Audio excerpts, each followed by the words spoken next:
This is Fantology. You may have heard of us. All right, what's up, Orc Wives and Et Wives? This is Steven, your host with Fantology Podcast. I'm here with my lifelong friends, Jake and Ben, who did not know what kind of intro I was going to do this time. Usually we debate about it right before. I just came up with that one. I thought it was good. I It don't know was how to pretty good. go. Yeah. Like That six, was six, way good. seven, I loved eight out it. of 10, 8 out of 8 10. out of 10. We're going Yeah. 8 out of 10. Yeah. It almost got Okay. an audible guffaw out of me, as Okay. as they say. All right, feeling good, feeling good. So we're talking about episodes 1 through 4 of season 2 of The Rings of Power, which by the time this is getting released, episode 5 will be out. So we'll be just slightly behind, but that's our recording schedule. So what can you do? But as we go into season 2, what are your guys' thoughts? For me, it's been a while since season 1. So I'll admit, it's a little bit of rust there, trying to remember exactly what my feelings were. Going into season 2, I don't feel too different than I remember feeling about season 1, but what were your impressions? Yeah, I think going into it, I definitely had to watch a few like YouTube videos that recap season 1 for me. Yeah. And I remember having a pleasant experience watching season 1. I really think that like I'd say like maybe 80% of the visuals are very stunning. I think that 80% of the dialogue is very well done. But it was like I just was reminded of all the plots that just end up going nowhere, or the plots that just like retconned everything in like the final episode or whatever. So maybe not even retconned, but just like fell apart the final few episodes. So I kind of remembered that like immediately jumping into season 2. And so I've had kind of tempered expectations, but that was kind of coming into season 2 for me, what I was feeling like. Yeah, my biggest issue with season 1 was the whole Sauron thing. I thought the ending was just silly. It made him out to be this kind of circumstantial, bumbling villain that just kind of fell into, this whole thing came together, didn't really seem like this big master villain. So they addressed that right away at the beginning of season 2, which I actually appreciated. But before we go down that road too much, Jake, what were your thoughts kind of going into the season? Well, yeah, I agree that was the weakest part of season 1 was once you got the reveal as to who Sauron was, and like they tried to make it shocking, even though it was like pretty obvious what they were doing. It made like his character motivations made no sense. How like these plans that he is enacting at the end of season 1 don't make any sense, how that was always the plan when you look back to everything that's happened.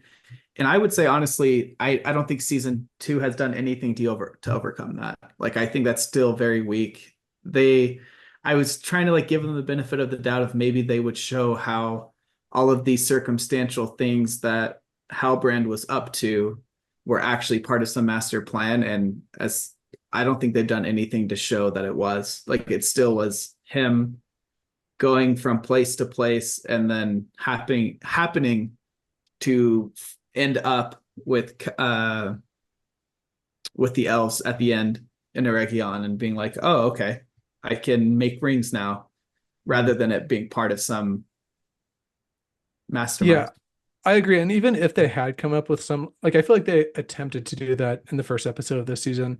But even if they had, like, the proper time to do that is clearly the season finale, where you have some type of like flashback back sequence or some type of moment where Yeah. it all comes together and you realize, like, oh, this is some mastermind plan that was the pieces were there together to put, like, were there so that we could put it together, but maybe we didn't. Anyway, the time to do that was clearly last season. It didn't happen. I feel like they made an attempt with like showing how this sludge of Sauron like kind of came back and But it still reformed. doesn't do anything to do Venom with Sauron.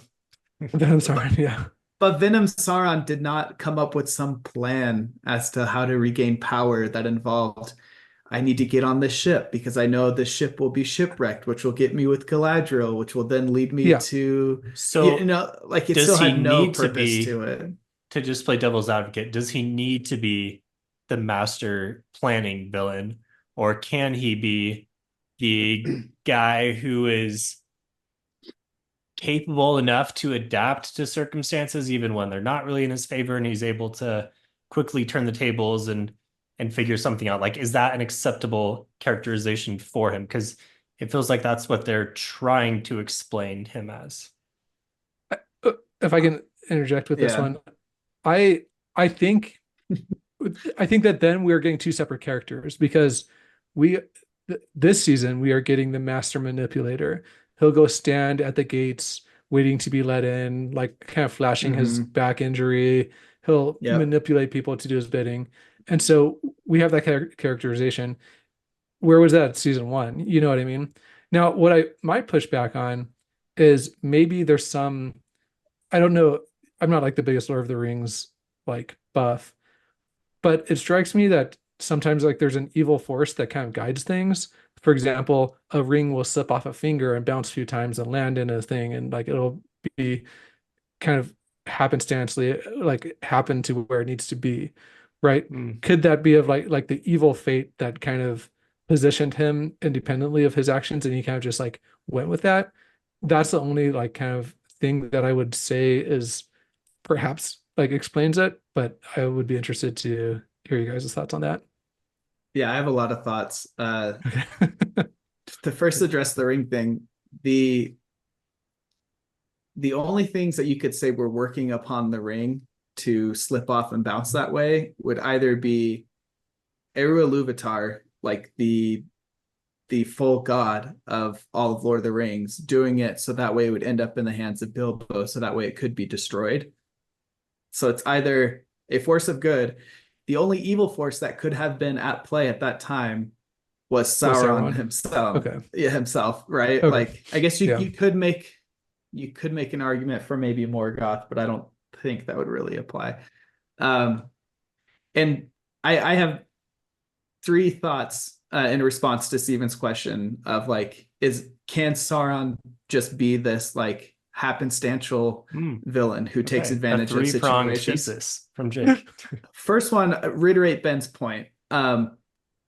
Yeah, I will say, yes, you can do that in general, but with these three caveats. First, Ben's point, they're trying now to play him up to be this master manipulator. And so it really weakens the character that he's only able to be in a position to manipulate others due to dumb luck. You know, like that doesn't, the continuity there doesn't work out super well for a strong villain.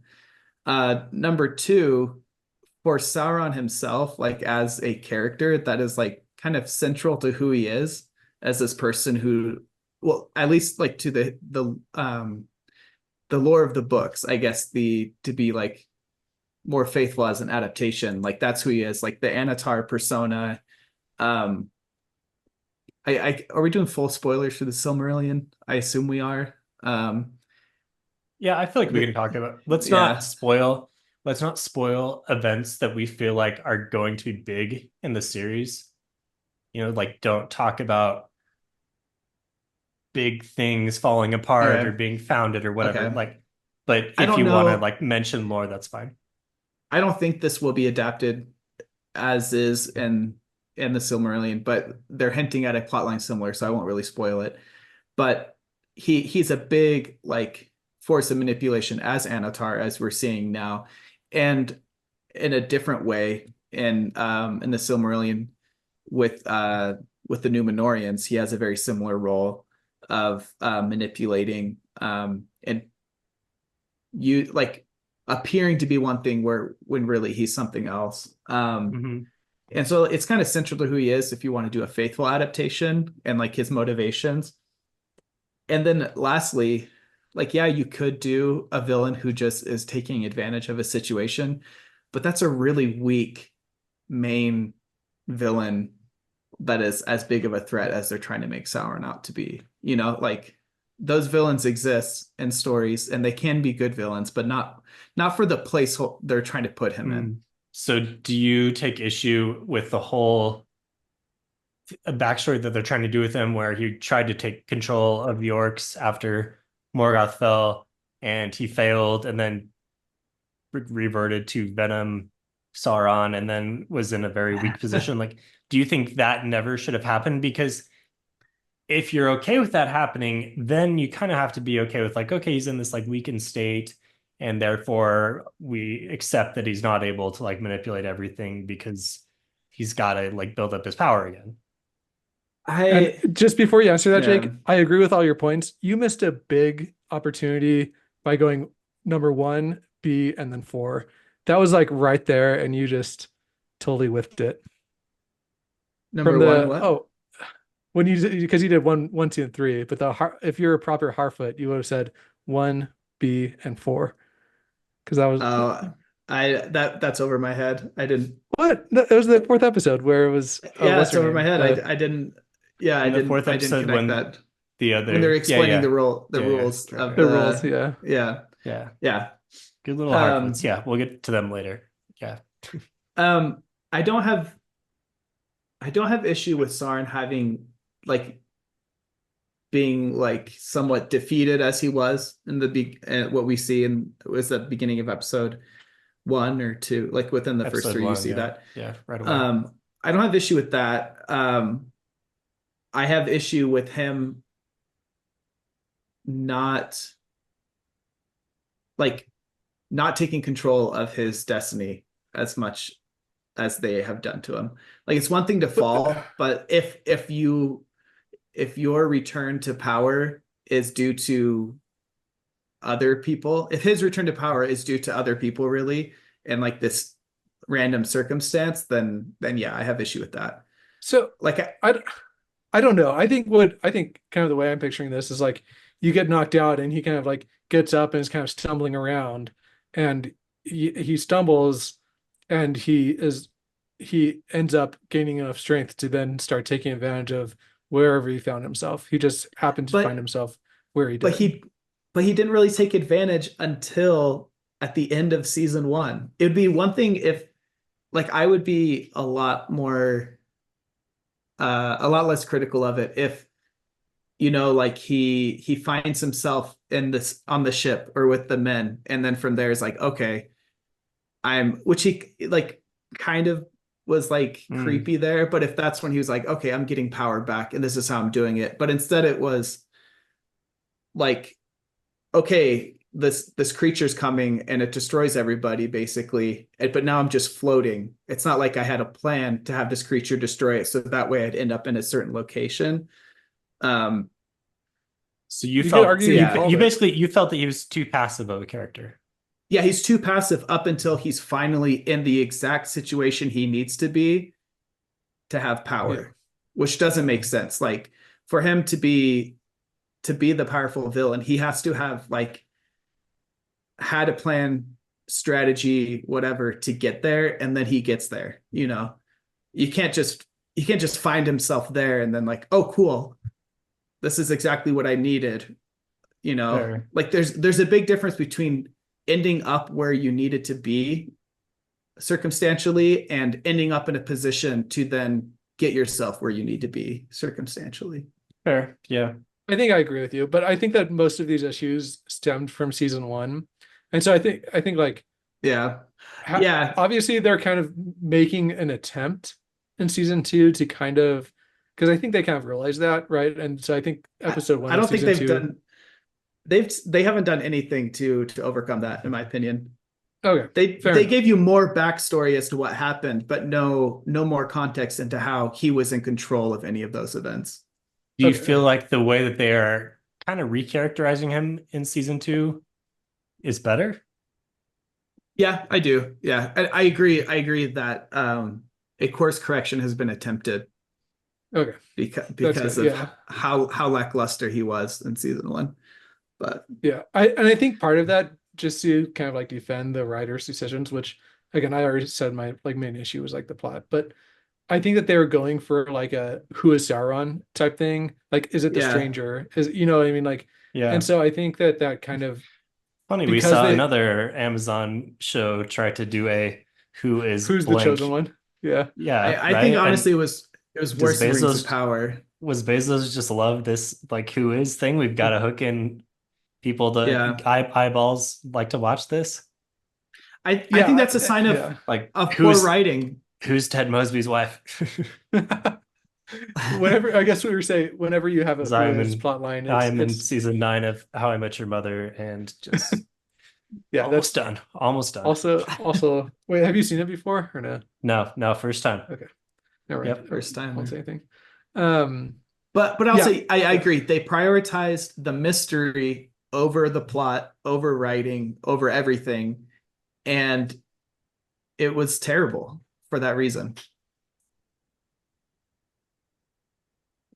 yeah, I don't know if I would go so far Yeah. as to say terrible. Maybe I not think the that, whole season was. I mean the that choice, or I I don't know didn't what I'm like it. saying. I I didn't like it it. either. Yeah. I mean, and the thing is though, I also like had a problem with like the Harfoot storyline. Like I feel like that kind of meandered Nothing into went like kind of anywhere. petered out. Yeah. And so Yeah. if that was like the only thing, but it seemed like they all just kind of petered out at the end of season 1. And I have we're halfway through season 2 already. And And it feels like nothing has really happened. yeah, yeah. Things are yeah. So things are starting to move now that we get into like episode 4. But I guess we're into season 2 opinions. So I'll just start there with like my opinions. My Halfway through biggest it. issue with the show, and like I'm okay, but I don't hate it. I don't love it. It's enjoyable to watch for the most part, but it's a little frustrating to watch because it's just still so slow. And Mhm. like an individual episode will be missing sometimes 2 plus of the larger plot lines. They just don't even appear in the episode at all because of how slow the other plot lines are progressing. So I think it's too slow and I think it's too fractured. They've introduced too many characters. They've tried to tell you that all of these characters are really important, but because of the pace that they're moving everything along at, it's just not even possible as the viewer to like fully incorporate everything into a story that moves along on all the plot lines. So you get this like meandering thing through a few plot lines in an episode, and then 2 episodes later you go back to this other one that you kind of liked, but it's been so long, and I'm just kind of rambling myself, but I makes mean, sense. it does. I feel like that's something that as fantasy book readers we should be kind of used to though. No? Yeah. I mean, come on. There's You can it's have one- no, you can No. juggle multiple plot lines, but you have to go back to them at the right time in order to carry them Yeah. all, like in order to keep all the balls in the air, you I have mean, to be that's fair, jumping yeah. back and forth. You can't have 2 hours before going back to the Numenorians, and then the dwarves appear for one episode. I think they've only like haven't they only showed up in episode 2 and like some of episode 3 where they're at Eregion. Yeah, and the So- dwarves are the MVP for me. It feels like Yeah, they're actually the most like fleshed out like sequence. I mean, I feel like everyone kind of has different parts of the plot that they do like, but they just appear so infrequently that it's just tough to keep the momentum for anything going. I think the real criticism is it would be fine, like to your point, Stephen. I think we would be okay with them switching around like that and not touching on every plot line in every episode if things were actually happening in each plot line. Like if every time they were showing a plot line, things were progressing in a way that, you know, the plot was moving forward, they had your interest, then it'd be fine if you switch back to one that you hadn't seen in a while because you'd be excited to see how that's going now. You know, I feel like that's how like the epic fantasy books do it, like Robert Jordan and Sanderson. They'll like by the time you're switching away from a plot line, like you're really invested in it, but then you're also excited to go back to the other one because that one was also left in an area where you didn't want to leave it, you know, so you're switching back and forth like that. Whereas in this, it just seems like things are happening and then things are happening, but nothing of plot consequences really. I don't Like, I would push developing. back on that a little bit. I mean, we have the stranger meeting Tom Bombadil, right? Like that's gonna be a big That's like the event. only thing that's happened. And it, like Well- you said, it's going to be a big event and we're halfway through the season. Okay, so we Like- have that. Okay, hold on. I'm just gonna defend it Yeah. a little bit. We have that. We also like a lot And of this chooses the is going. stranger plot line to be his defense. The cornerstone of his defense. Which is probably online like reviews have been very mixed about the decision to like add Tom in here. But Yeah. and then we also, I feel like it's tough because a lot of the whole ring development, and again, I like haven't read the Silmarillion, like I don't know a lot of this stuff, but I feel like a lot of this is going to have to be Sauron convincing these different groups to use the rings, right? So like he has to convince the Yeah. dwarves to use them, and he has to convince the humans to Yeah. use them, and he already did that. So, and that's going to require a lot of politicking. I feel like a lot of the slower plot lines that we've seen has been him trying to do that for the dwarves, right? Like that's kind of what we've seen from their end.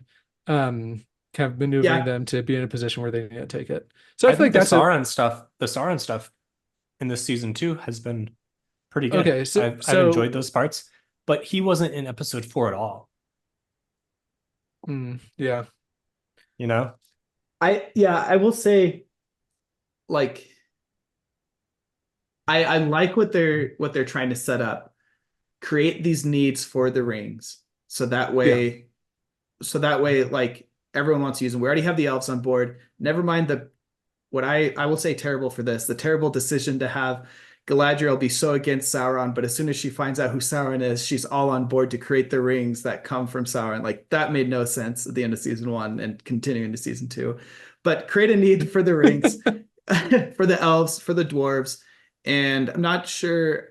There's a couple different ways I could see them trying to create the rings for the men, the need for that there. I assume it's going to be in Numenor, like you have the faction that's like anti-elf magic, and I don't know.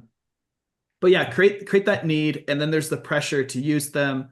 And then they're trying to have I feel like they're trying to do a little bit too much of a callback to the original movies, having Elrond be super against the rings, like his character is, and well, his character is against just the One Ring and the Lord of the Rings, Yeah. So like they're the ring adding in that the tension fire, there. Isildur. Yeah, like they're adding that, they're trying to add that tension, and I like that idea generally. But also, like, imagine if this were did we need almost anything of season 1 for that plot line with like the rings and the need for the rings and everything to really happen? Like, Yeah. I mean, they set up the whole thing with the mithril and the dwarves and the elves' magic failing and all that. But you're right, that was Like- 8 episodes of that, and yeah. Like, imagine how much stronger of a start it would have been if, like, that was condensed down into like 1 or 2 episodes, and then we got all of this with Sauron that we're getting now in season 1. So skip all the Halbrand stuff. If we just like were introduced to this, oh shoot, like the elves' power is diminishing in Middle Earth, and so they need to head back to Valinor unless they find some cure, and then here it is, this envoy from Valinor, or from the Valar, I can't remember what he says in the show, to show them how to like make sure they can stay here in Middle Earth. Like, I feel like that would have been better pacing. You wouldn't have this weird need for a fake out or like a mystery in there. And I feel like that would solve like 80% of the show's pacing issues, and we're not even touching on like the Harfoots or the dwarves, really, Yeah. I mean, I don't know. I think I think it's an idea for sure. Yeah. I like I said, the plot and pacing have for sure been an issue. And I don't know. I think a lot of it, if we were like going outside the show, has to do with like studios' decisions to like not have like the writers stay on during the like filming of the show and stuff. Because isn't that like the pattern now, is that they just like have the what do they call them, like the screen I don't know the main, I don't know like one guy that kind of tries to keep everything on board. The showrunners? Yeah. When I critique the writing, it's not like I'm critiquing the writers. Like, we know there's lots of involvement from higher ups and everything. Like, I'm just lamenting the fact that it isn't as well written as something like we've seen Game of Thrones and House of the And Dragon be. it's actually like really interesting for me too, because like I feel like the dialogue is top notch in a lot of places, and I feel like they're trying to harness the like spirit of Tolkien a lot in it.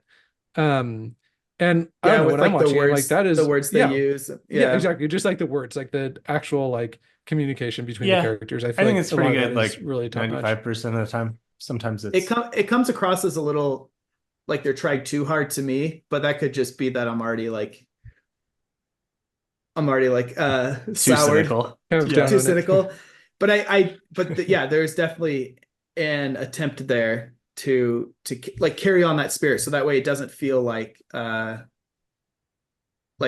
I don't know, you know what I mean? Like they're trying to capture that same spirit of Tolkien. Yeah, I like agree. somebody putting their hand on your shoulder and being like, "Fear not," and then some like Yeah, inspirational dialogue yeah, piece. That I feel like those happen every once and again. I'm like, and sometimes they land, sometimes they don't, but like Mm. yeah. they're going for it. You know what I mean? Like I feel like they really are trying to like do it justice. You know what I mean?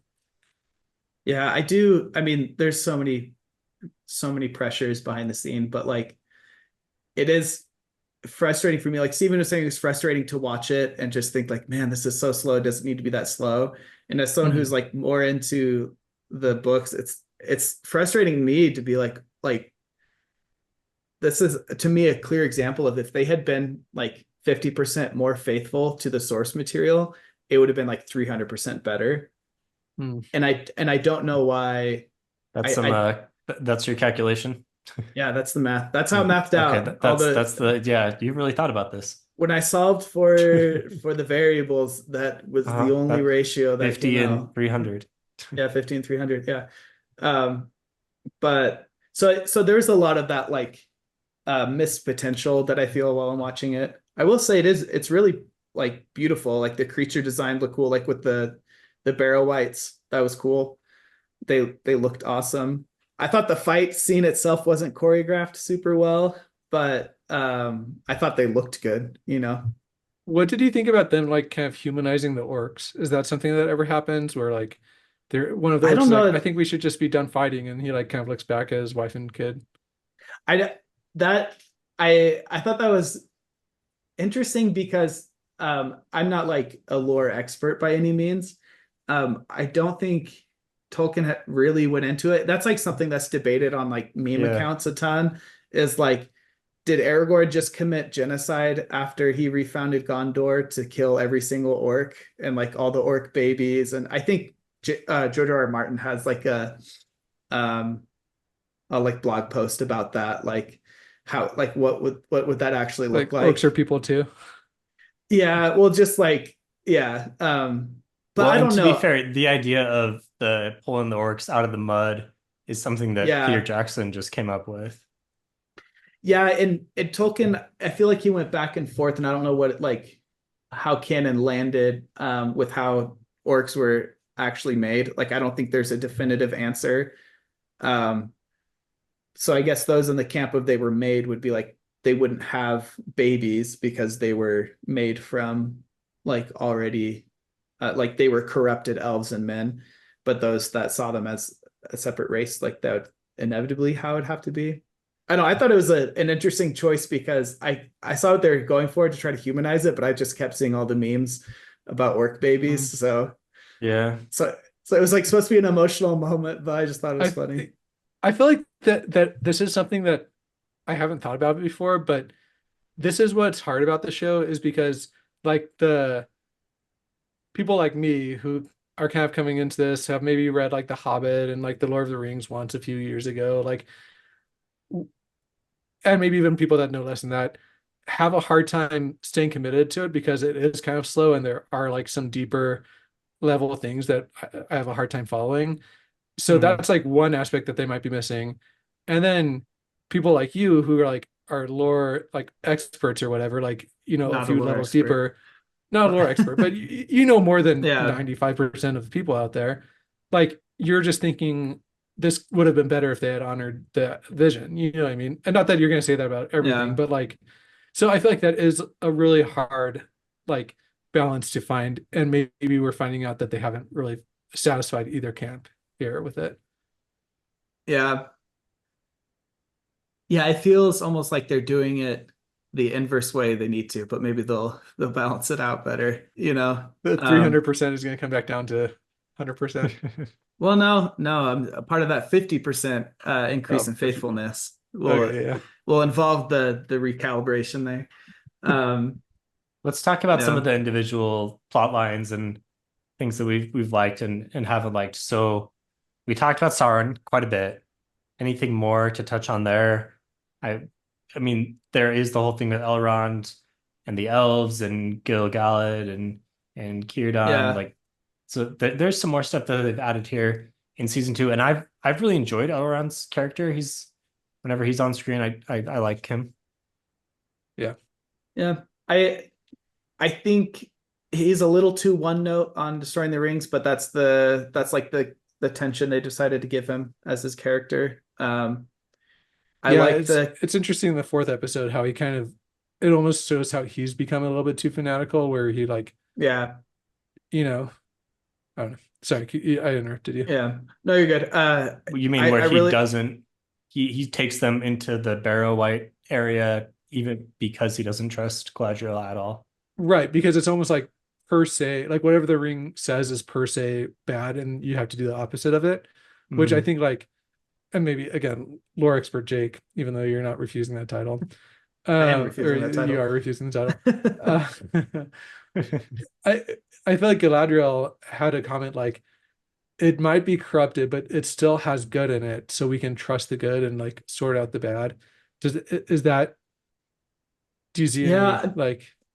I did a refresher. When were we going to review this originally? Last week. And so it's been about a week since I did like a timeline refresher, but I think in the books, I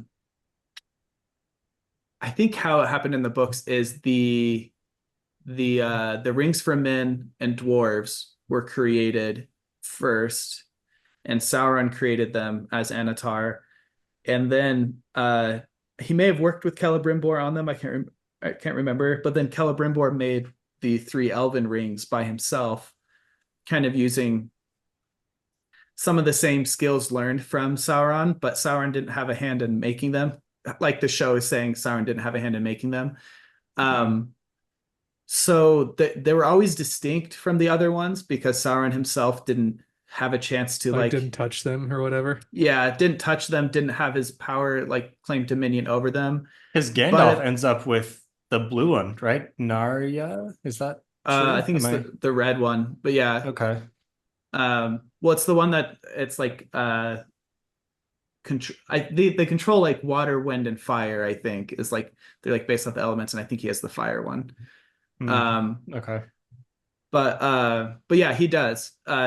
And is it Círdan? I don't know if I'm saying the names right. Yeah. That guy is still alive. He shows up briefly. He's got a cameo in the Peter Jackson movies. Yeah, he was the caretaker of the ring that Gandalf has, and then when Gandalf was sent to Middle Earth, he gave the ring to Gandalf to help him with his mission because it like Gandalf's already people in Middle Earth. He's out in I don't know. I want to talk to that. I have a fun theory. That's like one thing that I have hope that they could pull off well. Anyways, but I like what they're doing with Celebrimbor. I like part of his character, if I remember right, was feeling like a need to prove himself because his like how far back ancestor was Feanor, the man or the elf who created the Silmarils, who was like the best like smith and like maker of fine things. And so him making these 3 rings was like a way to like kind of grasp his own destiny and say like I'm more than just Feanor's descendant, like I am a maker in my own right. And so I feel like the show is doing a decent job like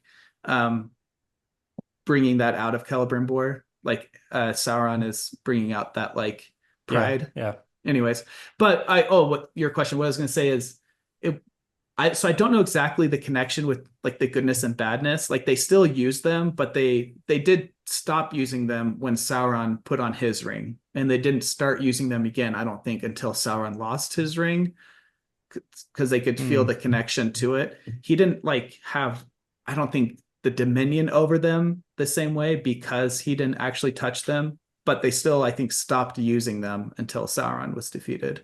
But so Okay. elves So did have a history of like this fruitfully sounds like using the a rings. change from Yeah, the yeah. And well, it's, I mean, it's pretty similar. It's just weird. It's interesting they decided to create the elf rings first. But and they did, I don't remember the like details of it or if it was very detailed in the Tolkien Legendarium, but it was to help them with the like longing in Middle Earth in order to stay there and maintain their kingdoms. Okay. So So Ben, why are um the dwarves the unsung heroes of the show? I don't know if they're the unsung heroes, but for me, they've had like the most consistent through line where I'm like, okay, I understand where all the conflict is. Like the father-son conflict is like understandable and relatable. You have like, oh, what's the metal thing that they found? Or like what Mithril. they mithril? Yeah, like that's something that connects really easily into like the Lord of the Ring. There's like Yeah. just it's like surface level enough where I can follow it, right? Just like Mhm. talking about the balance, but Mhm. like all the costuming is like super good for them. Like I feel like they have this culture that is like just very well fleshed out, like the way that even like the way that they're treating, oh, what's his name, uh Elrond, like in season one was very well fleshed out. Mhm. To me, I don't know if they're the unsung heroes, but like whenever there's a plot line that's dealing with them, I it's very easy for me to like feel very engrossed in it because of all those things I just mentioned. Okay. I think they've been the most fun to watch because they are fun characters and because, like you said, their plot like is more straightforward, makes sense. I think the Harfoots are also fun to watch because of their characters, but their plot has been so meandering that like it hasn't been as enjoyable as watching Yeah, the I dwarves. agree with that.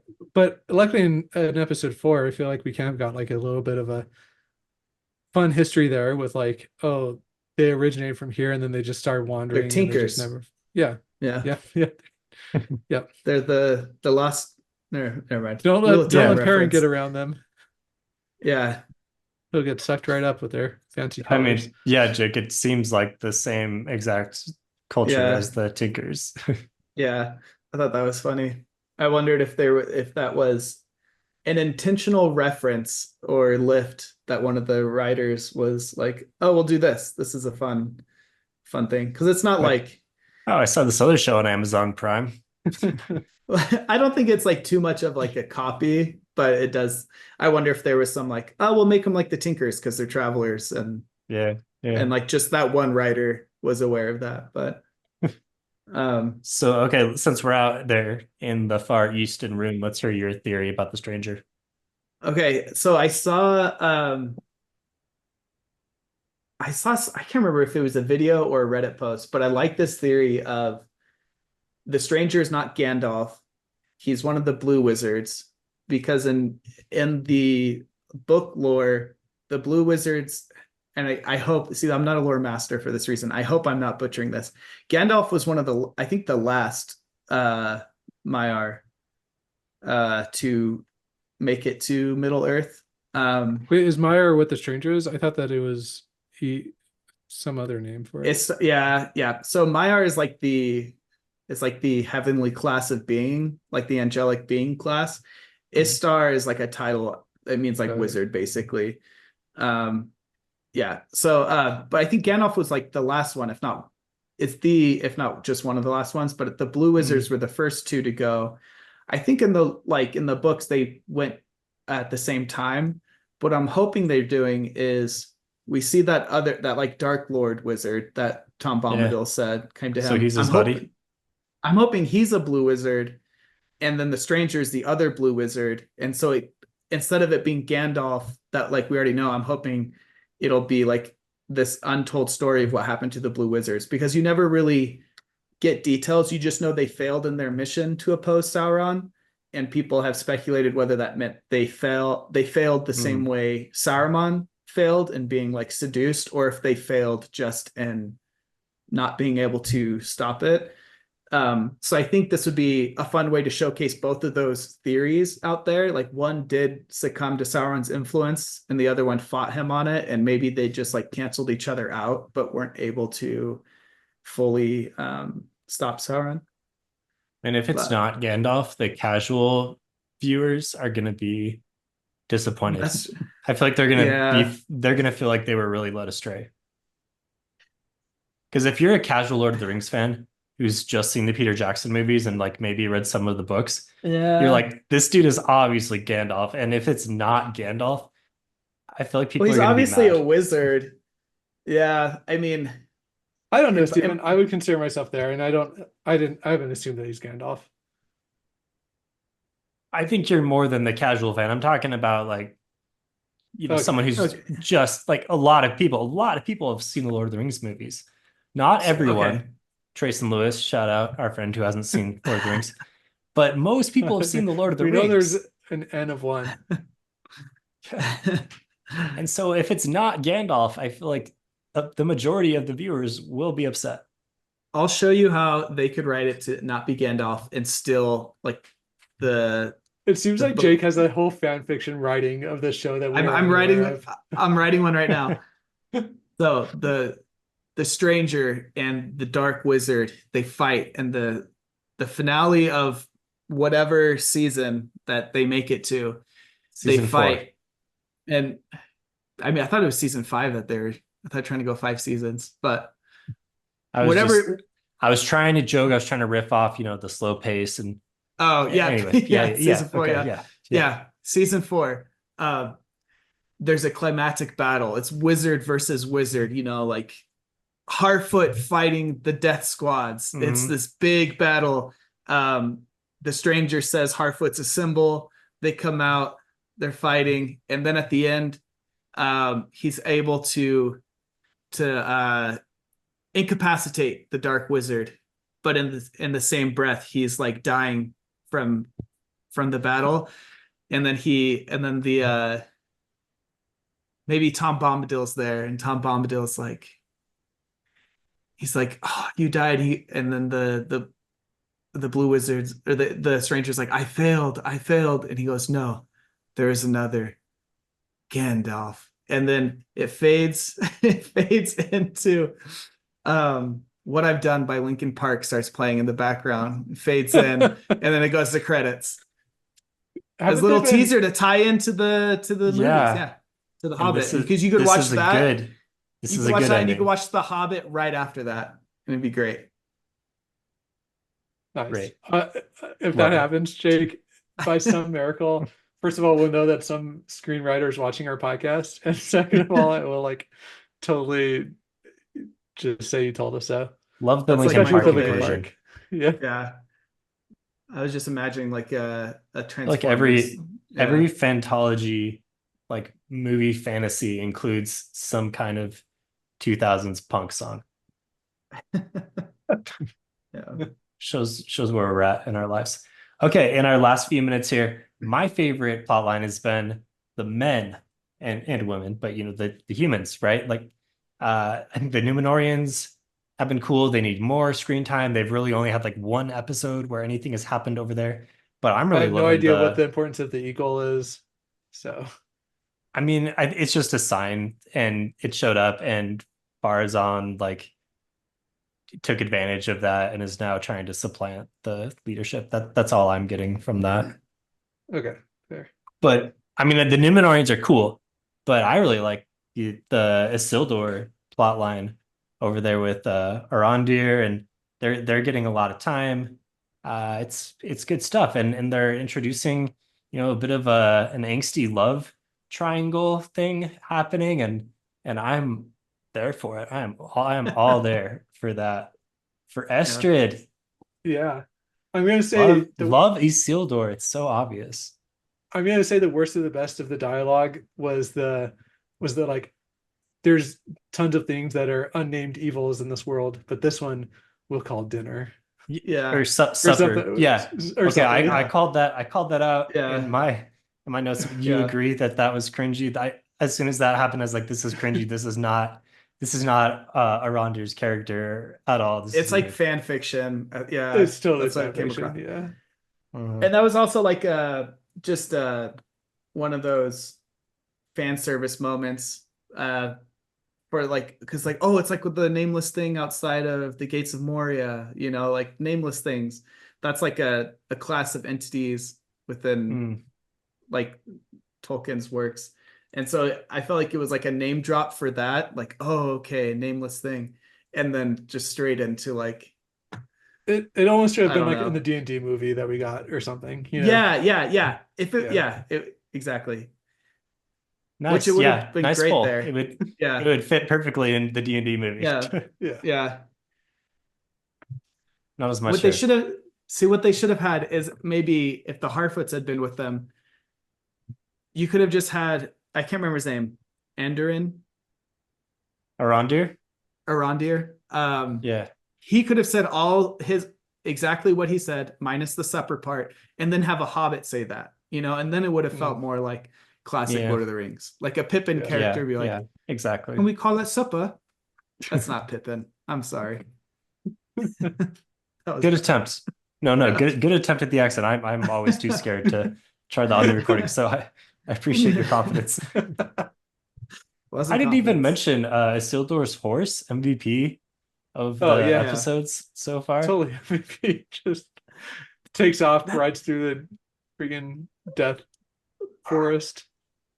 That pacing was Amazing. so funny to me because it like is trotting and then all of a sudden it's surrounded by orcs and it's like, what's gonna happen? It just kicks an orc and like splatters it against a tree and then goes into a haunted forest. Yeah, it was pretty Felt bad. kind of disconnected, but it was fun. I did like the Dude. whole spider thing. I felt like that was Don't a good question the reference to horse. Hobbit. Yeah. Yeah. Yeah. I was hoping we'd see like the different character groups meet up. It felt like they were all like I have no idea where things are at, you know, in Middle Earth right now. Like it's not very clear They have the map. geographically. No, come on, man. They've got the map pan over things every now and Yeah, then. They're trying to show you. they're trying. But like Elrond and crew were in a dark forest, and then Isildur's horse was in a dark forest, you know, and then I was like, oh, Yeah, they're gonna it does kind of they're seem gonna like they're in the same place for a minute Yeah. there. One YouTuber I watched brought up the fact that like on Elrond's and Galadriel's like horse chase for the rings, that would have been like 500 miles or something. And he was like, man, I feel bad for those horses. They just like had to sprint for 500 miles. So those are the type of lore masters we need on here. Yeah. We should see if Justin will join us for a finale again. Oh, that's the right. We season did do finale. that one episode. Yeah. Yeah. We need a real lore master to come on. Yeah, he's the lore master for sure. Like he studies those texts. Yeah. Okay, any other thoughts on the show? I mean, I've heard that it's supposed to be really cool by the end of this season. Like big things are going to happen and payoffs of the slow pacing will be there. So my mind is certainly open for that, and I'm hoping for the best. I don't think it's been a disaster by any means. I feel like it's better than the first season, but it still suffers from some of the same problems. Yeah, and it's something like only a third of the viewers of the first season have returned. So that's kind of I don't know if bode it's well. that low, but yeah, the viewership numbers have not been great. It's not more than 50% from what I saw. Oh, really? So it is like a Yeah. third? Okay. I remember, yeah.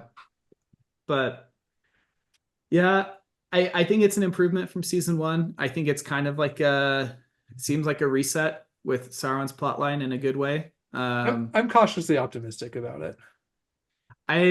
Right now it's like a 6 out of 10 for me, and I think it could make it to like a 7.